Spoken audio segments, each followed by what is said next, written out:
There's been a big explosion in research looking at the health benefits of massage, both its efficacy in helping specific health conditions, osteoarthritis of the knee, low back pain, and even things that you wouldn't necessarily expect, like asthma symptoms in children, immune function in breast cancer patients.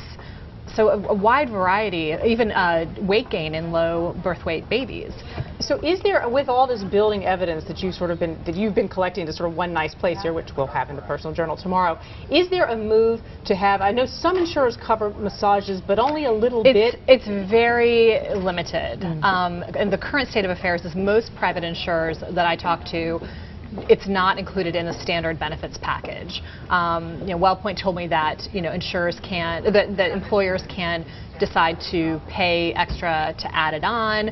Washington State actually requires insurers to offer at least one healthcare plan that does cover massage therapy. Washington State does. Yes, so they're sort of in the vanguard of this. But and some other, Aetna does offer discounted massage therapy for its members, but it's also not a standard benefit. And so beyond the things you mentioned earlier, including just helping people recover from injuries and that sort of ailment, what about just relieving stress? I mean, I know there are chemicals that run through our body when we are stressed that are like cortisol. Right. Very unhealthy. Does massage help with that? It does. I mean, there's two sort of there's a lot of new research, or at least some new research, looking at what exactly happens in the body during a massage, and that's something that really hasn't been.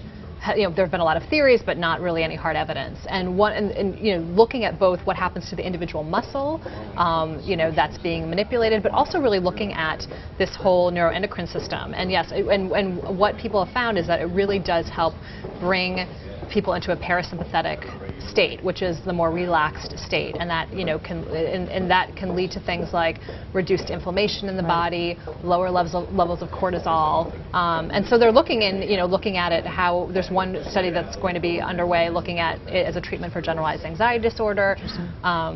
But yeah, just general. And that must be, you mentioned breast cancer patients earlier, why it's part of a treatment regimen for them, possibly. It's because in terms of reducing the inflammation and the stress in the body, it can be helpful on that front. Right, and also helpful in terms of dealing with a lot of the side effects of chemotherapy. There's some evidence that it can alleviate fatigue and things like that. So. All right.